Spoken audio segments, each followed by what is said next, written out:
Semakin kenal, semakin dekat, semakin mudah. Kadang belum minta, sudah diberi. Ada yang orang belum berucap, Allah sudah berikan. Sehingga ketika menghadapi masalah yang sama, ringan. Bukan nggak punya masalah. Akan dihadapi, diringankan oleh Allah. Masalah yang sama, ini sampai ribut, adu argumentasi. Orang ini cuma senyum, selesai.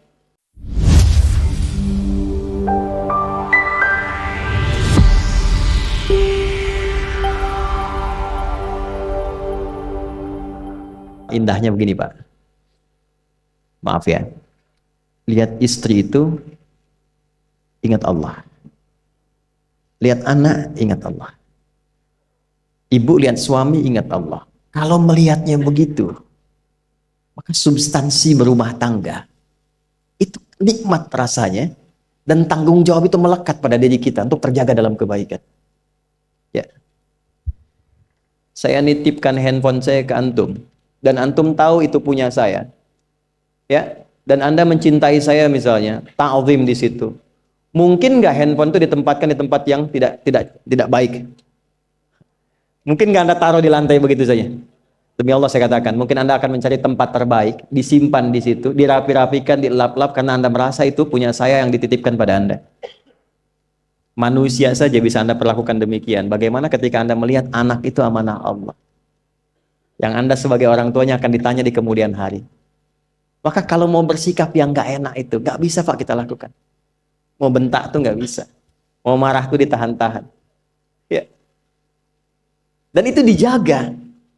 Lihat istri sebagai amanah Allah, itu beda caranya dengan hanya melihat kemanusiaannya saja. Istri melihat suami sebagai amanah Allah akan lain. Ya.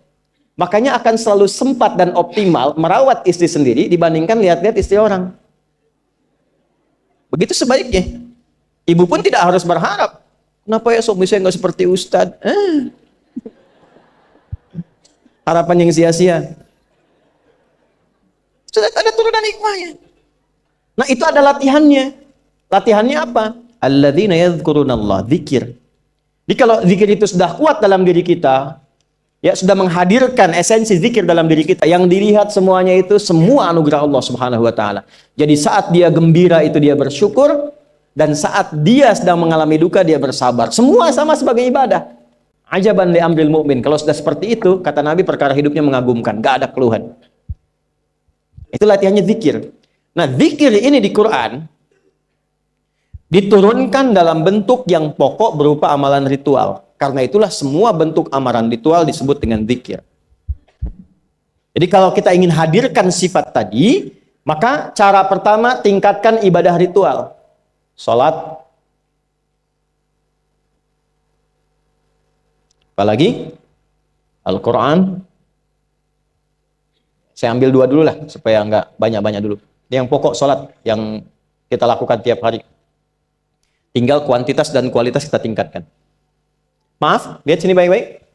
Salat itu di Al-Quran disebut dengan zikir. Dalilnya Quran surah ke-20 ayat ke-14.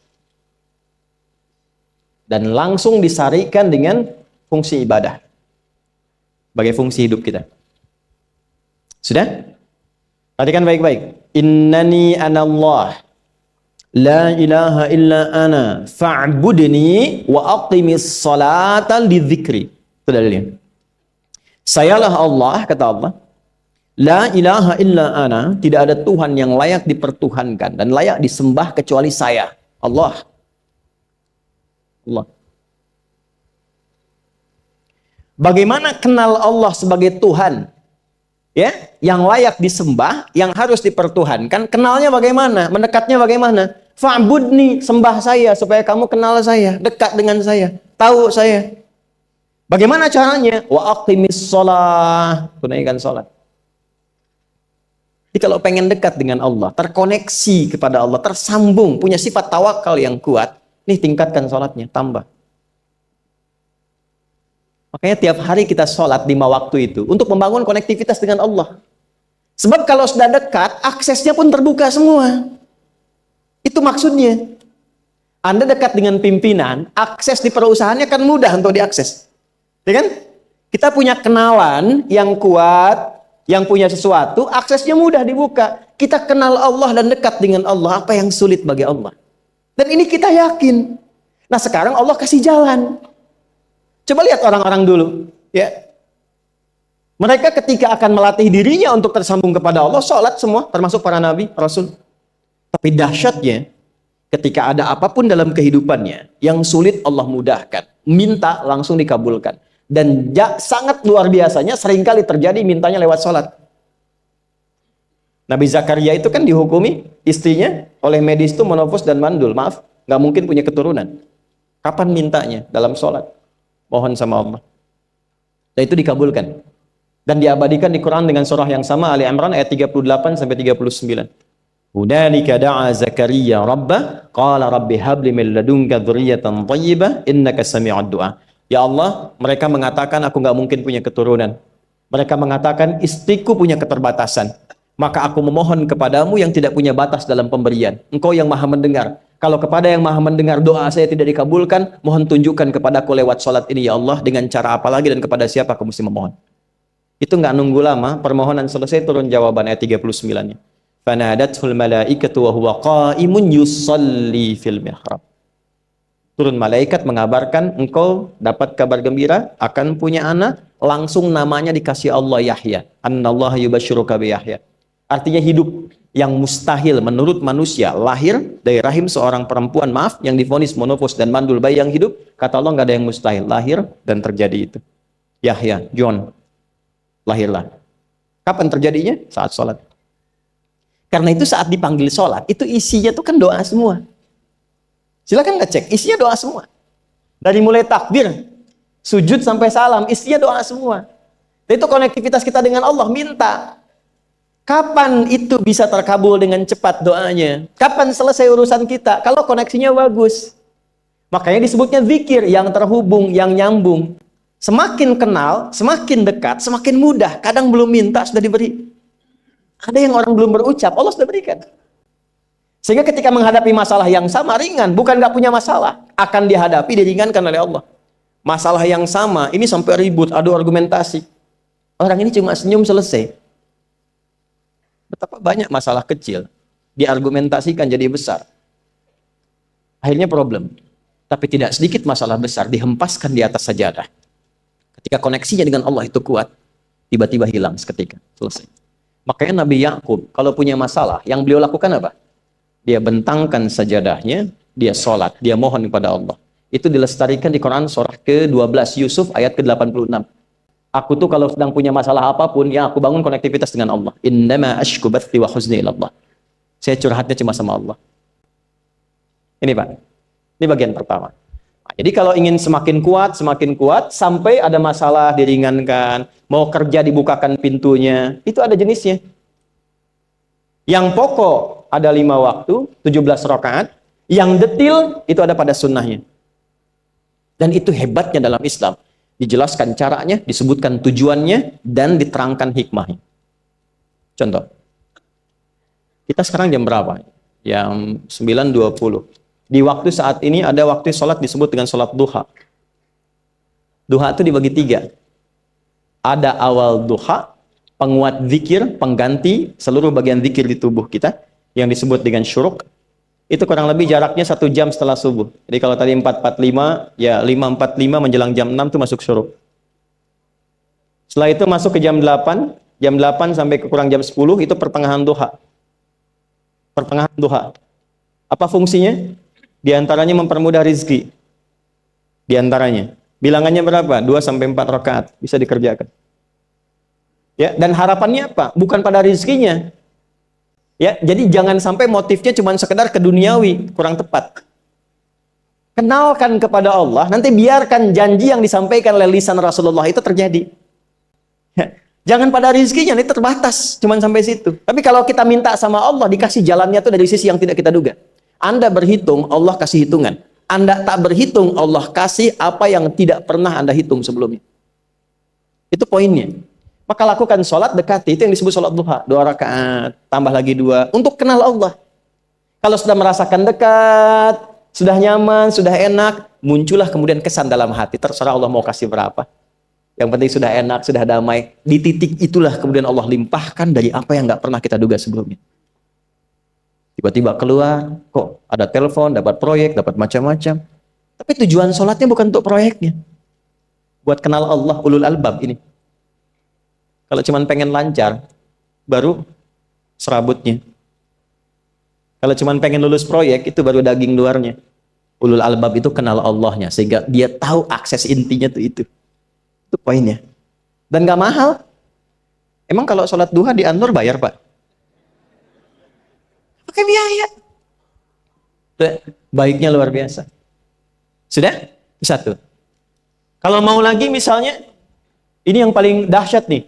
Dibimbing kita sampai ke posisi terbaik di apapun itu. Jadi ayah terbaik, ibu terbaik. Ya, jadi karyawan strategis, di militer terbaik. Terbaik tuh gini, di tempat terbaik yang memuliakan tuh makom namanya. Makanya kuburan sering disebut makam kan? Ya kan? Maksudnya apa? Maksudnya Anda selama hidup berkaryalah yang baik, ibadah yang benar, sehingga Anda wafat pun terhormat. Ya, kata makom itu pertama kali di Al-Baqarah ayat 125, makom Ibrahim. Ya. Ketika Allah sampaikan dalam Al-Qur'an, didapatkan di situ makom Ibrahim, wa idz ja'alna al-baita matsabatan lin-nasi wa amna wattakhidhu min maqami Ibrahim. Makanya kalau kita tawaf, itu dari mulai Hajar Aswad kan sampingnya dekat sekitar 5 meter ada makom Ibrahim kan? Itu tapak kaki pertama beliau meninggikan pondasi Ka'bah dan di situ diabadikan kemuliaannya sampai beliau wafat. Dikenal sampai sekarang.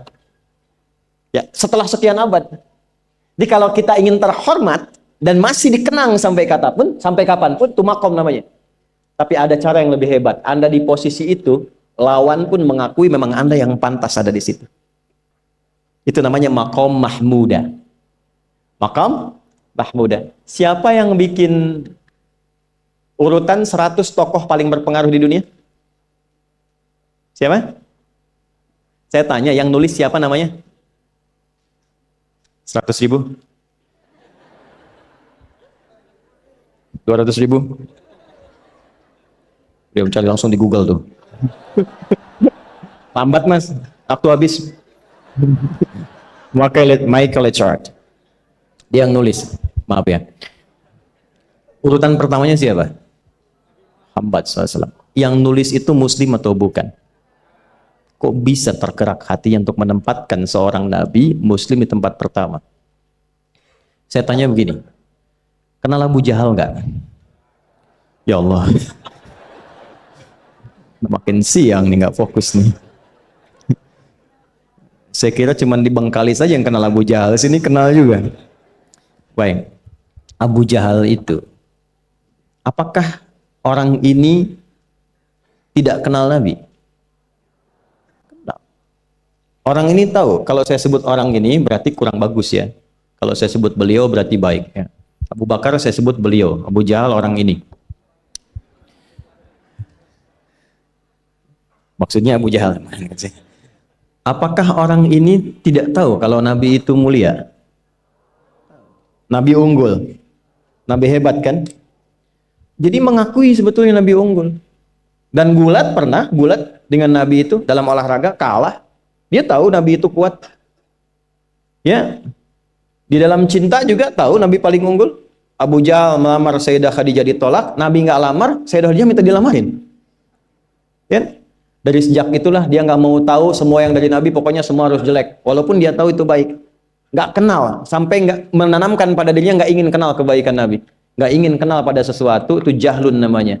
Jadi kalau ada mbahnya yang paling bodoh, yang nggak pengen tahu, itu Abu Jahal namanya. Maka sejak saat itu orang ini disebut dengan Abu Jahal. Tapi Abu Jahal pun itu meyakini kebenaran, kekuatan Nabi, cuman karena iri saja. Gitu. Tapi dia nggak bisa nolak. Menilai seseorang di tempat terbaik yang kita nggak bisa nolak dan mengakui memang dia orang yang terbaik, itu namanya makom mahmuda. Tahukah Anda? Jalan untuk mencapai makom mahmuda itu nggak akan mungkin kita dapatkan kecuali mendekati yang punya semua makom, yaitu Allah Subhanahu wa Ta'ala. Dan jalannya lewat sholat. Itu lewat sholat. Tapi karena ini levelnya istimewa, tingkat tertinggi, ya prajurit pengen jadi komandan terhebat yang diakui, nggak ada orang nyoal. Di kepolisian pengen jadi pimpinan yang baik dan semua mengakui sehingga nggak ada yang nyoal. Di perusahaan pengen jadi pimpinan yang ideal, ya semua mengakui, nggak ada yang nolak. Itu makom mahmuda. Jalannya apa? Ternyata nggak pakai uang, nggak pakai koneksi-koneksi yang tidak jelas, koneksinya dibangun dengan Allah sehingga Allah melembutkan hati semua orang itu untuk menetapkan dia yang terbaik. Sholat. Karena levelnya tinggi, dinaikkan dari sekedar sholat fardu. Ditempatkan di waktu yang tidak biasa. Butuh pengorbanan, butuh perjuangan. Namanya tahajud. Turunlah Quran surah ke-17 ayat 79 sampai 81 itu. Quran surah 17 ayat 79 sampai 81. Ini poinnya. Wa minal laili fatahajjad bihi nafilatan laka asa ayyab'athaka rabbuka maqaman. Ini kan terjadi keanehan kan, ironinya. Anda pengen sukses, pengen tertinggi, Anda tahu Allah penentunya, Anda tahu Allah yang punya rizki, Allah punya kekuasaan, tapi Anda nggak mendekati Allah. Terus yang dipakai cara-cara salah, kenapa harus korupsi? Kenapa harus nyogok? Kalau SK-nya nggak Allah tetapkan, nggak akan turun juga. Dan sudah hukum, kalau ayah berbuat maksiat, itu anak istri pasti kena. Itu udah hukum. Makanya saya mohon ya para ayah itu kalau mencari nafkah, cari yang benar. Kasihan anak Anda yang di SD. Harus berhenti sekolah. Maaf, bukan anak Anda, maksudnya anak orang lah. Kenapa harus korupsi? Maka ketika ada tawaran sogokan yang nggak bagus, tuh yang dibayangkan tuh itu bukan cuma proyek jalan dapat uang banyak, tuh anak-anak tuh bahaya. Ke sekolah disebut anak koruptor, sedih. Istri nggak sanggup keluar belanja. Tuh pikirkan, itu sudah hukum. Sudah hukum. Anak juga begitu. Kalau mau berperilaku, ingat orang tua. Sebab ketika tidak baik, orang tua pasti kena.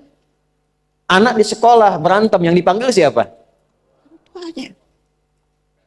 Itu selalu terikat. Di rumah tangga itu selalu begitu. Karena nafas itu terikat.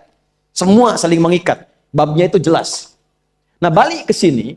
Kalau ingin tingkat yang tertinggi, dekati pemiliknya Allah. Ini. Makanya tuh harus punya itu. Itu ringan kalau sudah punya itu tuh Allah. Saya punya Allah. Kita mau apa? Takut hidup. Nabi ditodong pakai pedang. Siapa yang menyelamatkan Muhammad sekarang? Ringan Nabi jawab, Allah. Jatuh pedang. Dibalik, kamu siapa yang menyelamatkan kamu? Bingung. Dan punya Allah itu luar biasa. Nah, ini yang harus tanamkan pada jiwa.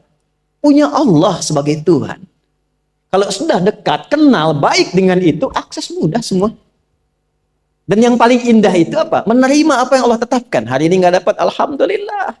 Saya masih dikasih jalan. Alhamdulillah, besok belum dapat. Ada akumulasi, paham. Nah itu nggak mungkin bisa dapat rasa itu. Salah satunya, ikhtiarnya apa? Nih tahajud. Dan hebatnya kenapa sholatnya disebut tahajud? Tidak disebut sholat hajat. Ada hajat, ada tahajud, beda. Hajatun, hajada, hajadun, ada tahajjada ya tahajud, tahajud. Beda. Tahajud, di situ aja. Ini sengaja nggak saya hapus nih. Mana staf saya? Oh, foto nih ya. Saya hafal insya Allah. Tahajud. Asalnya dari kata hajada, begini, ha, jim, dal. Ditambah ta di depannya, lalu ada tasydid sebelum akhirnya. Nih. Ini akarnya 3 huruf, ha, jim, dal. Hajada itu asalnya bangun dari tidur malam. Tidur dulu, lalu bangun setelah itu. Itu hajada. Pelan-pelan. Paham sampai sini? Kita teruskan. Kalau kita ingin berusaha untuk bangun, mengoptimalkan diri untuk bangun, maka tambahkan tak di depannya. Berusaha untuk mendapatkan atau mencapai sesuatu. Kalau yang kita akan lakukan itu tidak mudah, nggak gampang bangunnya, sehingga butuh rencana, butuh persiapan, ya kan? Maka tambahkan tasydid sebelum huruf akhirnya. Dari kata syiddah, apa yang mau dikerjakan ini nggak mudah. Memang pengen bangun itu jam 3. Tapi kan nggak tiba-tiba ujuk-ujuk bangun jam 3, belum tentu. Ya kan? Kita harus rencanakan dulu supaya bisa bangun, saat bangun itu siap, bukan cuma bangun. Bangun jam 3, salatnya setengah 5, ya kan jauh. Maka untuk bangun jam 3 itu butuh persiapan nih syiddah. Maka rencanakan, pasang alarm 3 kali. Misal yang ikhtiarnya jam 2, jam 2.15, jam 2.30. Alarm jam 2 untuk mematikan alarm yang kedua. Gitu kan? Yakin saya Anda kalau pasang alarm malam tuh nggak satu, yakin? Bangun, ceklek, mati. Minimal ingat akan ada alarm berikutnya kan? Nah, itulah tak. Allah itu sudah tahu modus-modus kita itu. Karena alim maha mengetahui. Detailnya kan kita lakukan kan Allah sudah tahu. Alarm yang kedua membangun kesadaran paripurna. Peringatan kedua. Kalau pengen bangun, bangun. Enggak, tertidur. Maka ketika sampai pada alarm ketiga, sudah sadar kita. Oh. Bapak Bu, alhamdulillah. Lebih baik telat daripada enggak sama sekali. Bangun. Ini.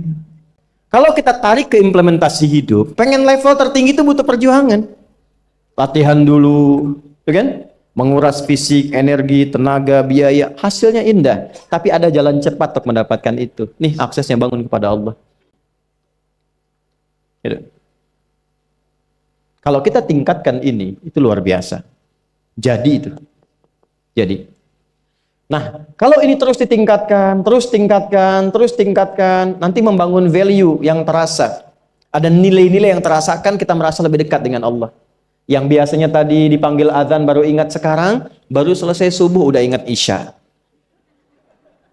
Nanti isya bagaimana, gitu kan urutkan. Tapi tetap zuhur juga, zuhur, asar, maghrib, isya. Waktunya kenal jam berapa, jam berapa, jam berapa.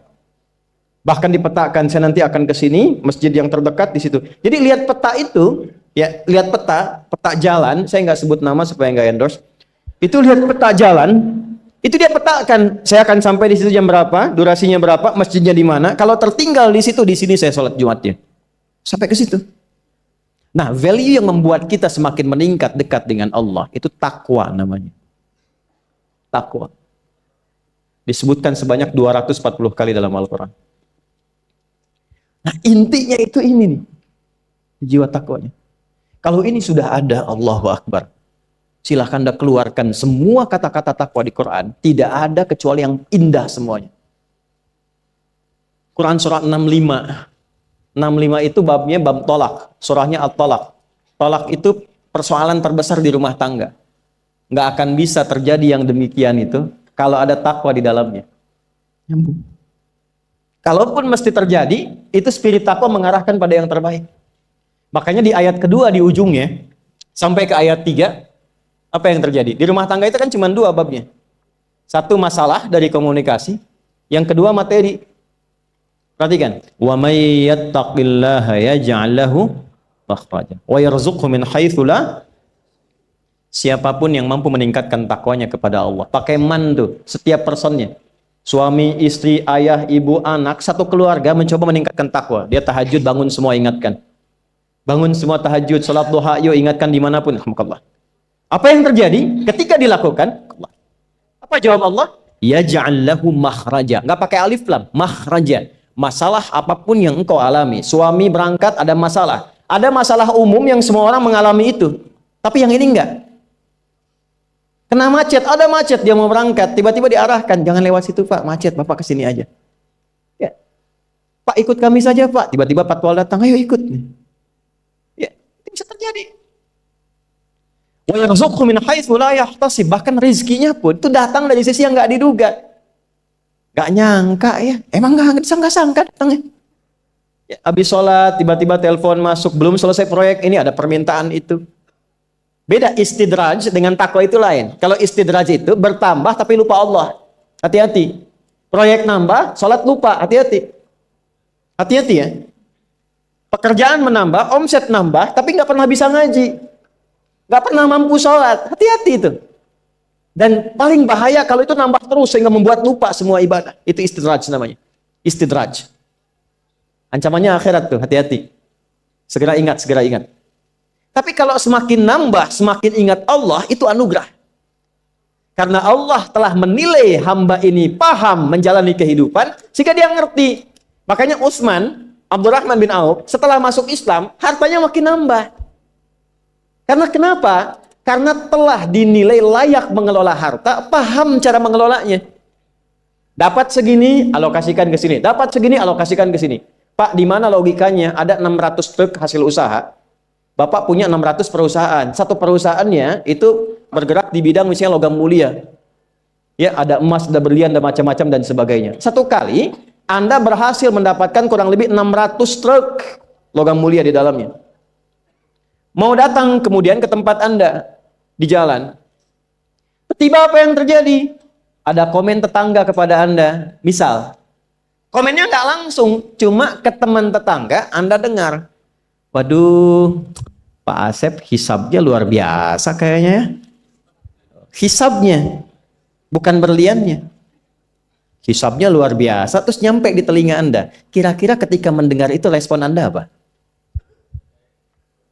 100.000? Bingung kan? Bingung. Lihat Abdurrahman bin Auf, jazakallahu khair. Datang 600 kafilah pakai unta. Isinya semua emas, berlian, perak, macam-macam. Heboh Madinah, bum bum bum bum bum bum bum. Tiba-tiba Sayyidah Aisyah komen radhiyallahu taala anha. Beliau kan yang terdekat dengan Nabi, satu istri Nabi SAW. Jadi kalau sudah ring satu Nabi, ada yang komen, kita tuh cuman 3 sikapnya. Like, share, and subscribe. Gak usah ikut komen lagi. Sukai, share, subscribe. Ikuti jalannya. Apa komennya? Secara singkat, kama qalat. Aku pernah mendengar Nabi SAW mengatakan, Abdurrahman bin Auf itu agak lambat hisabnya. Ya, selambat-lambatnya cepat juga dibanding kita kan? Ya? Maksudnya apa? Ingin menggambarkan betapa banyak kekayaannya. Scan, checklist, semua. Ketika mendengar komen itu, apa kata Abdurrahman bin Auf? Saya jadikan semua yang baru datang itu saya sedekahkan semua untuk orang Madinah. Supaya mempercepat hisabnya itu. Saya sedekahkan semua. Alhamdulillah, sahabat sekalian, kita telah sampai pada penghujung kajian ini. Semoga apa yang barusan kita dengarkan menjadi penguat untuk hati yang sedang letih, menjadi cahaya bagi jiwa yang mulai redup, dan menjadi pegangan bagi langkah kita dalam menjalani hari-hari yang tidak selalu mudah. Ingatlah, sahabat, bahwa kita tidak pernah diminta untuk kuat sendirian. Kita tidak diwajibkan menanggung semua beban dengan kekuatan kita yang terbatas. Kita hanya diminta untuk berusaha sebaik-baiknya, lalu menyerahkan seluruh hasilnya kepada Allah yang Maha Kuasa. Setiap air mata yang jatuh, setiap keluhan yang terpendam, setiap doa yang lirih, meski tak terucap sempurna, semuanya didengar dengan sangat dekat oleh Allah. Tidak ada satupun yang luput dari perhatiannya. Tidak ada satupun yang sia-sia di sisinya. Jika hari ini engkau merasa lelah, kembalilah kepadanya. Jika pikiranmu penat, sandarkanlah kepadanya. Jika hidup terasa berat, serahkanlah kepadanya. Sebab Allah tidak pernah meninggalkan hamba-hambanya. Pertolongannya mungkin datang tidak selalu cepat, tetapi ia selalu tepat. Allah tahu kapan waktu terbaik untuk menguatkanmu, maka tetaplah berjalan, tetaplah berharap, tetaplah yakin bahwa apapun yang kamu hadapi hari ini sedang diarahkan oleh Allah menuju sesuatu yang lebih baik. Semoga Allah menenangkan hati kita, melapangkan langkah kita, dan memudahkan seluruh urusan kita dunia dan akhirat. Amin ya Rabbal Alamin.